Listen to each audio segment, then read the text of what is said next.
오늘 말씀의 제목은 에베소 선교 사역, 이러한 제목으로 말씀을 나누도록 하겠습니다. 한번 따라해 주시면 감사하겠습니다.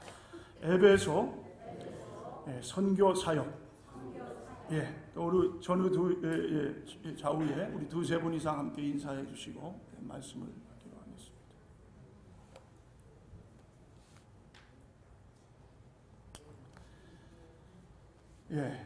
지난주에는 바울의 에베소의 선교, 이제 처음 도착하자마자 어떠한 사역을 했는가 우리가 말씀을 함께 나눴는데요. 자, 어떤 사역을 했죠? 먼저 성령을 알지 못하는 자들에게 성령의 세례를 주는 그러한 사역이 있었습니다. 자, 다시 한번 우리가 복습을 하는 의미로 지난주 내용을 잠깐 살펴보면은, 자, 19장 1절로 봅니다. 자, 아볼로가 고린도에 있을 때 바울이 윗지방으로 다녀 에베소에 와서 어떤 제자들을 만나 이르되 너희가 믿을 때 성령을 받았느냐? 이르되 아니라 우리는 성령이 계심도 듣지 못하였느라. 자, 어떤 제자들이 있었습니다. 그러니까 이 제자들은 아마 세례 요한의 제자들. 그러니까 세례 요한으로부터 물 세례를 받았어요. 그리고 예수님을 영접했어요. 자, 그런데 갑자기 또 이 사도 바울이 성령으로 세례를 받았느냐? 그러니까 아직 성령으로 세례는 받지 못했 그러한 자들이었다.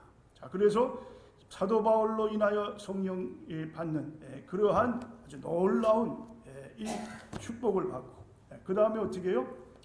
그 다음에 이제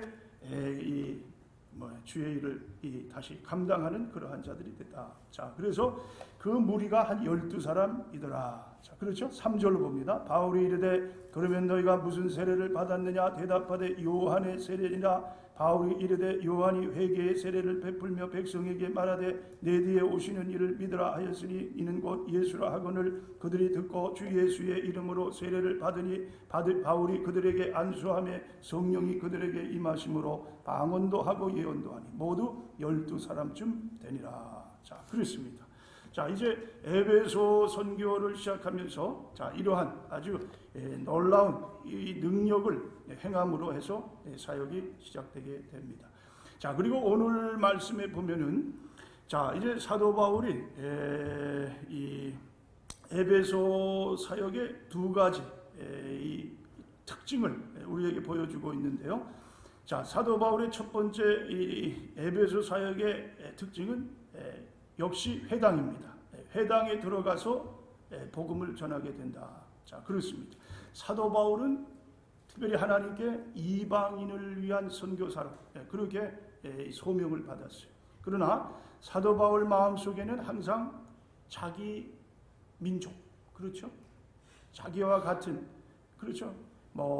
이 나라, 또 언어, 또 같은 조상, 또 하나님의 이 선민, 자, 이러한 자기 민족을 향한 마음이 어떻게 해요? 늘 그 마음 속에서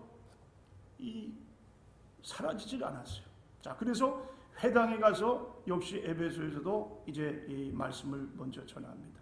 자, 그런데 그곳에서 이 사도 바울은 큰 실망을 하고 다시 한번 이제 결단을 합니다. 내가 이제는 이 내 민족 유대인에게 복음을 전하는 것보다 이방인, 내게 하나님께서 주신 그 소명대로 이 이방인을 향한 그러한 이 선교를 하겠다. 그러한 큰 결단을 하는 그러한 계기가 됩니다. 자, 그래서 8절 다시 한번 보세요. 바울이 회당에 들어가 석 달 동안 담대히 하나님 나라에 관하여 강론하며 권면하되 어떤 사람들은 마음이 굳어 순종하지 않고 무리 앞에서 이 도를 비방하거늘 바울이 그들을 떠나 제자들을 따로 세우고 두란노 소원에서 날마다 강론하니라. 자, 회당에서 큰 실망을 이제 안고, 자, 그 다음에 어떻게 해요? 이제 나는 이 유대인들을 향한 복음을 전하지 않겠다. 그리고 이제 회당에서 석 달 동안을 이 말씀을 전했지만 그것을 이제 완전히 뭐예요? 다 포기를 합니다. 그리고 새로운 이제 사역을 이제 시작하게 되는데 그것이 바로 두란노 소원에서의 사역이에요. 두란노 소원에서 이제 바울이 새로운 그러한 계획을 가지고 이제는 정말 이 주를 믿는 그러한 사람들과 함께 여기에 이 뭡니까? 교회다운 교회, 공동체를 그런 세우는 그러한 일을 하겠다. 자, 그리고 제자들을 이제 데리고 두란노 소원에서 이 교회를 시작하는 그러한 내용이에요. 자, 그런데 두란노 소원에서 얼마 동안 계속해서 이 복음을 전하게 됐는가? 10절에 보시면 2해 동안 이같이 하니 아시아에 사는 자는 유대인이나 헬라인이나 다 주의 말씀을 듣더라. 자, 몇 년 동안이에요? 2년 동안을 했어요. 2년. 2년 동안 두란노 소원에서 이 복음을 전합니다. 자, 선교를 하는 그 사도 바울의 모든 그러한 이 뭡니까? 이 삶을 돌아볼 때에 이렇게까지 한 곳에서 3년 동안이란 이 뭐예요? 선교를 한 적이 없어요. 뭐 길게는 1년 6개월, 더 짧게는 뭐 하루 이틀. 자, 그러면서 계속해서 선교를 하다가 에베소에서는 왜요? 이 3년 동안이라는 그러한 선교를 한다. 그러니까 에베소가 참 중요한 장소였구나. 또 에베소에 하나님의 또 놀라운 뜻이 있었구나. 또 사도 바울이 정말 뭐예요? 이 에베소를 아주 뭐예요? 사도 바울 마음속에 다른 지역보다도 더 뭔가가 에베소에 있는 것을 우리가 보게 됩니다. 자, 그래서 3년이란 세월을 보내게 되는데, 자, 그 중에 2년은 두란노 소원. 자, 이 두란노라는 것은 어떤 이 사람의 이름을 따서 이렇게 이름을 붙였다. 그래서 아마 학자들에 의하면은 이 학교를 세운 사람 아니면 그 당시에 아주 유명한 철학자의 이름, 자, 그렇게 해서 이 두란노라는 이름을 붙입니다. 자, 그리고 소원이라는 것은 뭐냐면 헬라어로 스콜레라는 말이에요. 그런데 이 말이 영어로 이제 지금 이제 계속해서 이 영어로 이게 뭡니까? 이제 만들어지게 되는데 그것을 스쿨. 그러니까 뭐예요? 두란노 학교. 자, 이 당시에 이 학교에서는요, 아침 일찍 모여서 공부를 합니다. 그리고 보통 11시면은 다 스쿨이 마쳐요. 그러니까 사도 바울이 이 두란노 소원을 사용한 그 시간은 11시 이후에, 그리고 오후에 그냥 막 땡볕이 치고 뭐예요? 그러한 시간에 이 말씀을 가르치고 그래서 오후 늦게 이제 마치는 그러한 사역을 하게 됩니다. 자, 그러니까 사도 바울도 2년 동안 그곳에서 그렇게 말씀을 가르친 것도 대단한 그러한 이 사도 바울이지만 또 이 말씀을 듣고 배우는 그러한 사람들도 좀 뭡니까? 참 주의 말씀을 사모하지 않고서는 이렇게 될 수가 없다. 하나님께서 은혜를 베풀어 주셔서 그 모인 사람들이 다 뭐예요? 예수 그리스도를 향한 뜨거운 마음, 더 주님을 알고자 하는 그러한 자들이 그곳에 모여서 결국은 어떻게 되느냐? 에베소라는 그곳에 교회를 세우게 되고 에베소가 이렇게 큰 역사가 일어나는 그러한 곳이 되었다. 자, 그렇다면요, 이 두란노에서 사도 바울이 가르쳤던 그러한 이 내용은 뭐냐? 자, 그것은 첫 번째 말씀이에요. 말씀. 오직 하나님의 말씀을 두란노에서 가르쳤다. 자, 그래서 말씀이 어떻게 해요? 흥행하게 되고 말씀이 놀라운 그러한 역사를 일으키고 더 뭐예요? 이 에베소가 부흥되는 그러한 일이 일어났다. 자, 그렇죠? 10절 보세요. 2해 동안 이같이 하니 아시아에 사는 자는 유대인이나 헬라인이나 다 주의 말씀을 듣더라. 말씀. 하나님의 말씀, 성경 말씀을 그대로 전했다. 자, 20절에 이와 같이 주의 말씀이 힘이 있어 흥황하여 세력을 얻으니라. 주의 말씀이 힘이 있게 됐다. 말씀으로 모든 사람들이 다 은혜를 받았다. 자, 여러분 그렇습니다. 자, 우리가 이 신앙생활을 할 때 자, 뭐가 중요한 것인가? 어떻게 해야 내가 하나님께로부터 복을 받는 삶을 살 수 있는가? 자, 어떤 사람은 아마 오늘 교회에 나오시면서 그런 생각을 했을 거예요. 아, 내가 주일날 교회에 나오니까 하나님이 내게 복을 주실 것이다. 또 어떤 사람은 나는 하나님 앞에 헌금을 하니까, 자, 이 헌금을 하니까 하나님이 다 나를 정말 이렇게 기뻐하시고 내게 필요한 모든 것, 그러한 것을 주실 것이다. 물론 그렇습니다.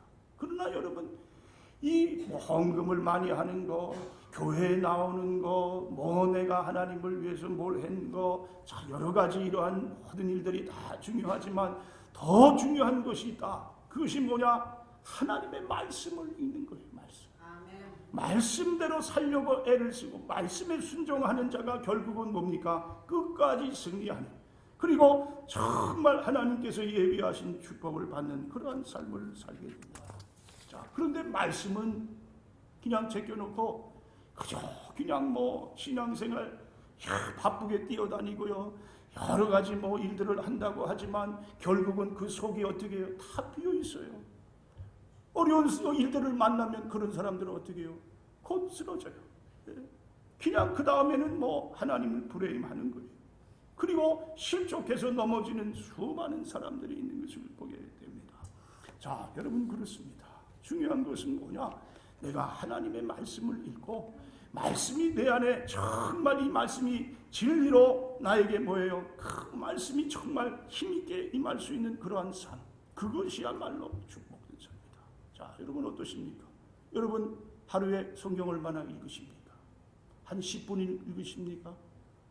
아니면 일주일 내내 전혀 성경을 안 보는 분이 계십니까? 그냥 덮어놨다가 주일날 오실 때 그냥 먼지 털어버리고 그리고 들고 오시는 분, 뭐 물론 요즘은 핸드폰을 가지고 오시는 분도 있지만 핸드폰도 좋아요. 핸드폰에 성경을 읽느냐 안 읽느냐가 중요한 거예요. 하루에 잠깐이라도 시간을 내서 하나님 말씀을 읽고 그것을 묵상하고 정말 내가 하나님의 사람이라면 이 말씀대로 살겠습니다, 그러한 마음이 있느냐 이거예요. 그렇지 않고 성경은 저기다 내팽겨치고 그냥 뭐예요? 일주일 내내 세상 삶을 살다가 한 번 주일날 나와가지고 하나님 앞에 예배드린다. 그거는 뭐예요? 그거는 하나님 앞에 너무너무 부끄러운 짓이에요. 그렇게 하면서 내가 하나님께 무슨 복을 받겠다, 내가 정말 이 하나님의 사람으로 내 기도에 하나님께서 응답하셔서 능력이 기적이 응답이, 자, 여러분 참 얼마나 하나님 앞에 이건 하나님의 자식으로서 행할 바가 아니다. 자, 하나님의 말씀을 읽는 자가 하나님의 자녀된, 하나님의 말씀을 읽는 자가 하나님께로부터 오는 축복을 받는 그러한 삶을 살린다. 자, 우리 순복음 대박교회 온 성도님들은 매일매일 말씀을 조금이라도 읽고 말씀 공부도 하고 말씀으로 말미암아 하나님 앞에 가까이 나아갈 수 있는 그러한 참된 하나님의 자녀들이 다 되실 수 있기를 주님의 이름으로 축원을 드립니다. 아멘. 자, 말씀을 가르쳤다 그랬어. 말씀. 자, 그 다음에 두 번째는 뭐냐? 두 번째는 하나님 나라를 가르쳤어요. 하나님 나라. 그렇죠? 8절에 다시 보세요. 바울이 회당에 들어가 석 달 동안 담대히 하나님 나라에 관하여 강론하며 권면하되. 자, 하나님 나라를 가르쳤다. 하나님 나라가 그만큼 뭐예요? 중요한 거예요. 여러분 이 땅에 사시면서 어떻게 사세요? 이 땅의 삶이 전부인 줄 알고 그저 그냥 이 땅에 그냥 모든 것을 쏟아붓고 그러면서 살아가고 있습니까? 그렇다면 잘못 살아가는 거다. 잘못 살아. 뭔가 주객이 전도됐던가, 뭔가 믿는 사람으로서 이건 뭐예요? 정말 아주 이건 딴 방향으로 가고 있다. 자, 우리 한국의 대통령 선거 이제 이틀 남았습니다. 자, 그런데 후보되는 분들이 연설을 하면서 토론을 하는데 중요한 것, 경제에 관한 그러한 이야기. 그렇죠? 어떻게 하면 경제를 살리느냐? 아주 중요한 이슈예요. 자, 그렇죠? 이 경제라는 것이 뭡니까? 의식주 해결의 수단입니다. 사람이 먹고 살아야 돼요. 자, 그런데 먹고 사는 것 때문에 우리 믿는 사람이 믿음에서 벗어나는 그러한 삶이 된다면 그것이야말로 또 얼마나 어리석은 삶이냐. 그렇죠? 우리 주님께서 뭐라고 말씀을 하십니까? 자, 마태복음 6장에 보면은요. 그러므로 내가 너희에게 이르노니 목숨을 위하여 무엇을 먹을까 무엇을 마실까 몸을 위하여 무엇을 입을까 염려하지 말라. 목숨이 음식보다 중하지 아니하며 몸이 의복보다 중하지 아니하냐. 공중의 새를 보라. 심지도 않고 거두지도 않고 창고에 모아들이지도 아니하되 너희 천부께서 기르시나니 너희는 이것들보다 귀하지 아니하냐. 자, 예수님께서 친히 말씀해 주셨어요. 세상에 뭐예요? 의식주, 이러한 물질, 이것으로 인해서 하나님 앞에 더 뭡니까? 온전한 그러한 믿음의 살지 못하는 것, 이것이야말로 참으로 불행한 삶이다. 하나님께서 하나님의 자녀를 그냥 놔두시겠느냐? 그렇죠? 자, 여러분 자녀들 얼마나 끔찍히 사랑하세요. 자녀라면 그저 부모들이 모든 것을 다 해주려고요, 그렇게 애를 씁니다. 자, 그런데 사람의 자식도 그런데 하나님께서 하나님의 자식들을 그냥 두시겠느냐? 너희 천부께서 어떻게 해요? 세상 어떤 것보다도 너희를 귀하게 여기지 아니하겠느냐? 자, 또 예수님이 계속해서 말씀하세요. 또 너희가 어찌 의복을 위하여 염려하느냐? 들의 백합화가 어떻게 자라는가 생각하여 보라. 수고도 아니하고 길상도 아니하느니라. 그러나 내가 너희에게 말하노니 솔로몬의 모든 영광으로도 입은 것이 이 꽃 하나만 갖지 못하였느니라. 오늘 있다가 내일 아궁이에 던지우는 들불도 하나님이 이렇게 입히시거든 하물며 너희일까 보냐. 믿음이 적은 자들아, 그러므로 염려하여 이르기를 무엇을 먹을까, 무엇을 마실까, 무엇을 입을까 하지 말라. 이는 다 이방인들이 구하는 것이라. 너희 천부께서 이 모든 것이 너희에게 있어야 할 줄을 아시느니라. 너희는 먼저 그의 나라와 그의 의를 구하라. 그리하면 이 모든 것을 너희에게 더하시리라. 아멘. 뭘 먼저 구하라고요? 하나님의 나라. 하나님의 나라를 구하는 자에게는 이 모든 것, 의식주, 이 땅에 필요한 물질, 하루하루 정말 우리가 살아갈 때 이 세상에서 없어서는 안 될 이러한 것을 하나님이 어떻게 해요? 채워주신다. 왜 염려하느냐? 이방인들이 염려한다. 이방인이 누굽니까? 하나님을 모르는 자들. 그렇다면 하나님을 알고 예수 그리스도로 말미암아 구원을 받고 이제 나의 삶은 하나님의 것입니다. 하나님을 위해서 산다고 하는 우리가 왜 이 땅에 염려를 하고 이 땅에 먹을 것을 위해서 그렇게 불신앙으로 살아가느냐? 자, 그렇습니다. 예수님이 이 땅에 오신 것은 우리가 이 땅에 천년만년을 살기 위해서 예수님이 오신 것이 아니다. 그렇죠? 이 땅에 우리가 목적을 두고 그저 이것이 단주 알고 사는 것, 참 이것이 아니다. 우리가 가야 할 곳이 있다. 가야 할 곳이. 그렇죠? 그것이 어디냐? 영원히 우리 하나님께서 우리와 함께 사시는 그곳, 하나님이 지금도 우리를 위해 예비해 두신 그 하늘나라, 그것이 우리가 최종적으로 가야 할 그러한 점. 그런데 그것을 놔두고 그저 세상이 전부인 줄 알고 삽니다. 그냥 얼마나 먹고 살기 위해서 그냥 아주 그냥 사람도 무시해요. 또 눈에 보이는 것이 없어요. 믿음도 없어요. 그저 그냥 온갖 수단을 다하여 벌기 위해 애를 씁니다. 피나게 싸우는 그러한 삶을. 물론 열심히 사는 것은 좋아요. 그러나 믿는 자로서 정말 그렇게 산다면, 자, 나중에 하나님 앞에 설 때 어떻게 서시겠어요? 하나님, 하늘나라에 내가 뭘 쌓았는지, 이 땅에서 내가 열심히 살았는데 하늘나라에 쌓아놓은 것이 없어 하나님께 얼마나 참으로 부끄러운지 알 수가 없어요. 여러분, 이 땅에다 쌓는 일에 이 여러분께서 더 힘쓰는 것이 아니라 하늘나라에, 하늘 창고에 쌓아놓는 그러한 삶을 사시는 사랑하는 우리 순복음 템파교회 성도님들이 다 되실 수 있기를 주님의 이름으로 축원을 드립니다. 아멘. 자, 하늘나라를 전파해. 자, 그런데요, 이 에베소에서 하나님이 놀라운 역사를 일으켜 주십니다. 자, 그렇죠. 하나님을 바라보니까 자, 그러한 일들이 일어나는 거예요. 자, 12절. 심지어 사람들이 바울의 몸에서 손수건이나 앞치마를 가져다가 병든 사람에게 얹으면 그 병이 떠나고 악기가 나가더라. 자, 무슨 일이 일어났어요? 이건 보통 기적이 아니에요. 사도 바울, 그 몸에서 손수건을 가져다가 병든 자에게 올려놓으니까 병든 자가 치료받는 역사가 있어요. 자, 하나님은 급하심은 놀라운 일들을 마구 우리에게 행하시게 할 수 있는 그러한 하나님이시다. 아멘. 그렇죠? 자, 그런데 특별히 여러분 이 당시에 초대교회, 그렇죠? 또 바울이 이제 새로운 곳으로 선교를 하면서 얼마나 그 불모집니까? 빨리 복음이 들어가야 돼요.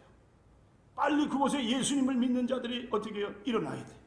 그래야 이 뭡니까? 하나님의 나라가 확장이 됩니다. 그런 가운데에 하나님께서 기적도 어떻게 해요? 그냥 일으키게 하시는 거예요. 오늘날도 마찬가지입니다. 특별히 여러분 선교지에 가면은요, 이 기적들이 일어나요. 우리가 사는 이 본교회나 우리 여기서는 그냥 평범하게 우리가 하나님 앞에 날마다 예배드리고 기도하고 하지만요, 그런 아주 불모지, 정말 예수를 믿지 않고 뭐예요? 아무것도 모르고 미신을 믿는 그러한 집. 과테말라만 해도 그래요. 과테말라만 해도 그 원주민들 그 사는 산골로 들어가면 뭐 전기도 없고 수도도 물도 없고 그런 가운데에 예수님을 전하려고 하면 그들이 몰라요. 성경이 뭐 무슨 예수가 뭔지 뭐 이 교회가. 그런데 그들에게 뭐예요? 하나님께서 살아계시다는 그러한 증거를 보여주면 그들이 그러면서 관심을 갖게 됩니다. 그전에도 제가 여러분께 말씀을 드렸지만, 자, 과테말라의 산골로 들어가는데 이 추록이 어떻게 됐어요?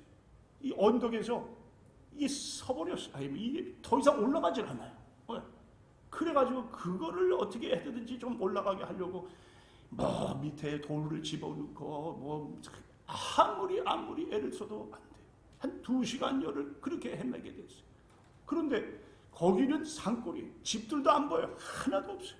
뭐 그렇다고 뭐 보면은 밭이 있는 것도 아니에요. 밭이 있으면은 사람들이 저 멀리 와가지고 밭농사 뭐 이렇게 일을 합니다. 그런데 주위에 그런 곳이 완전히 이건 이 산골이에요, 산골. 예. 그런데 갑자기 그냥 2-3 사람 이 뭐예요? 조그만한 그런 이 남자들이 어디서 나타났는지 갑자기 나타나가지고 뭐 추럭에 뒤에다가 큰 돌을 저기다가 가지고 와서 집어넣고 또 뭐 2-3 사람이 거기 추럭 뒤에서 막 점프를 하고 그리고 운전을 해보라고. 그러니까 희한하게요. 그렇게 아무리 애를 써도 뺄 수 없는 추럭이요. 그렇게 하니까 하면서 올라가더라고요. 그래서 저는 이 사람들은 천사다, 천사. 이 하나님이 보내준 사람이다. 자, 그것이 그 뭡니까? 그런 곳에서 일어나는 거예요. 그렇죠? 여러분 또 말씀을 전에도 드린 기억나죠? 제가 차이나 중국 선교를 처음 갔을 때, 우리 미국 신학생들 뭐 제가 좀 늦가기 신학생이에요. 늦게 예수님을 만났어요. 우리 집안에는 예수 믿는 사람이 없어요. 형님이 한 번 믿었는데 미국에 오셔서 한 달 만에 교통사고로 돌아가셨어요. 그분은 미국 와서 이 신학교를 간다. 한국의 저 관악 장로교회 목사님 셋째 딸인가 약혼식을 하고 들어왔어요. 그리고 결혼 이제 앞으로 하고 이제 신학교 들어가서 목사가 되겠다고 하는데 한 달 만에 교통사고로 죽어버렸어요. 그러니 어떻게? 그런데 하나님이 저는 그때 전혀 예수를 믿지 않고 그저 세상에서 얼마나 그냥 뭐 세상 이런 이 뭐예요? 그냥 방탕을 하는 그러한 사람. 그런데요, 이 하나님이 내게 마음을 주셨어요. 예수님을 믿게 했어요. 신학교로 들어갔어요. 가까운 신학교가 어딘가 찾아봤더니 이 베다니 신학교래. 그래서 한 30분 차 몰고 여기 갑니다. 근데 그 학교가 순복음 신학교, 어셈블리 오브 갓이었어요. 그래서 제가 지금 순복음 교회 이렇게 목사가 됐어요. 그런데 선교를 이제 전공하겠다고 들어가가지고 뭐 목사는 그때 제 마음에 내가 어떻게 목사가 돼? 그러니까 선교사가 되고 선교가 돼서 하나님을 위해서 내가 일하겠습니다. 그리고 이제 선교 뭐 전공을 하면서 교수님이 올 여름에 선교를 가겠대. 그래서 가는 사람들 이제 뽑아가지고 원하는 사람. 그래서 한 5-6명이 이렇게 가려고 이제 그래서 뭐 기도회도 하고 전에. 그래서 이제 3 나라를 가는 거예요. 먼저 태국을 가고, 그 다음에 홍콩을 가고, 그 다음에 중국을 들어가고. 그런데요, 다 좋았어요. 근데 홍콩에 가서 중국을 들어가려고 이제 타는데, 저는 못 들어가게 됐어요. 영주권자는 안 된대요. 시민권자는 되는데. 그래서 제가, 난 선교사가 될 거고, 하나님, 난 정말, 하나님, 이게 왜 안 됩니까? 내가 정말 중국을 위해서 내가 선교하고 싶은 사람인데 왜 나만 빼놓습니까? 그래서 그냥 사방팔방을 알아봤어요. 여행사, 한국 여행사나, 뭐 영사관. 근데 나중에, 들어갈 수가 있게 됐어요. 돈을 좀 주면서. 자, 그래서 혼자 이제 남아서, 다른 사람 다 미국으로 가. 저 혼자 이제 들어가게 됐어요. 그래서 야, 저 연변 우리 한국 사람이 사는 저 그 만주 저 끝까지 내가 가리라. 그리고 이제 그런 마음을 가지고 가는데 가기 전에 이 미국 학생들과 심사초의 홍콩에 아주 이 쇼핑센터 큰 데가 있어요. 시간이 좀 많이 가는데 요것만 끝나고 마치겠어요. 그래서 전도를 하는데 이 노인 두 분이 한국 사람 같은데 기웃기웃하면서 자꾸만 저를 쳐다봐요. 그래서 가서 얘기를 하니까 나는 이제 어디서 왔습니다. 그래서 또 내일 중공에 들어가는데요. 저 연변까지 갑니다. 그랬더니 한번 집으로 오라 그러시더라고요. 그래서 찾아갔습니다. 갔더니 선교사 부부인데 그분들도 미국에서 오셨어요. LA에서 오신 분이에요. 집안에 성경책이 그냥 쌓여 있어요. 그러면서 연변에 가면은 이 주소를 줄 테니까 성경책과 라디오 대여섯 대 가지고 가서 전해주시라고. 그래서 그렇다고 못할 게 뭐 있어요. 그래서 가지고 이제 갔어요. 그리고 비행기를 타고 북경으로 가는데 북경에 공항에 도착해서 이제 나가는데요. 조사를 하는 거예요. 조사를. 그때는 무슨 시설도 엉성하긴 했어요. 이 나무로 이렇게 해가지고 검색대를 만들어가지고 한 사람씩 통과를 하래요. 줄을 쫙 씁니다. 그런데 검색을 하면 어떻게 되겠어요? 성경책, 라디오, 이건 완전 간첩 취급을 받는 거예요. 또 그 사람들이 볼 때 이건 완전히 이건 이 벌금을 내든지 아니면 형무소로 감옥에 집어넣을 수도 있는 상태예요. 그래서 제가 하나님 기도하면서요 어떻게 했냐면 옆으로 그냥 싹 해서 보지도 않고 싹 해서 지나가니까 잡는 사람이 없어요. 그냥 무사 통과해요. 하나님이 검색하는 사람의 눈을 가려주셨어요. 만일에 걸리면 당신 일로 와. 그래서 딱 펴서 성경책이 막 그냥 싹 가득 있죠. 라디오가 나오지요. 그러면 안 돼. 그렇다면 어떻게 됐겠어요? 그런데요, 보세요. 선교를 하는 가운데에 하나님이 얼마나 놀라운 은혜를 주실지 알 수 있어요. 선교제에는 이러한 역사가 일어납니다. 지금도 일어납니다. 어제나 오늘이나 영원토록 동일하신 하나님께서 오늘도 여러분 정말 이러한 일을 행하셔서 하나님의 나라를 더욱 어떻게 확장시키는 살아계신 여호와. 여러분의 삶 가운데도 마찬가지입니다. 여러분이 가지고 있는 문제가 있습니까? 여러분 정말 간곡하게 하나님 앞에 기도하는 제목들이 있습니까? 그렇죠. 있을 수 있어요. 누가 정말 이 죽을 병에 걸려가지고 누가 이러한 큰 문제가 있어요. 정말 내가 스스로 이것을 어떻게든 이거는 감당할 수 없는 일들이 있어요. 자, 그럴 때 여러분 기도하시면요 하나님께서 분명히 응답해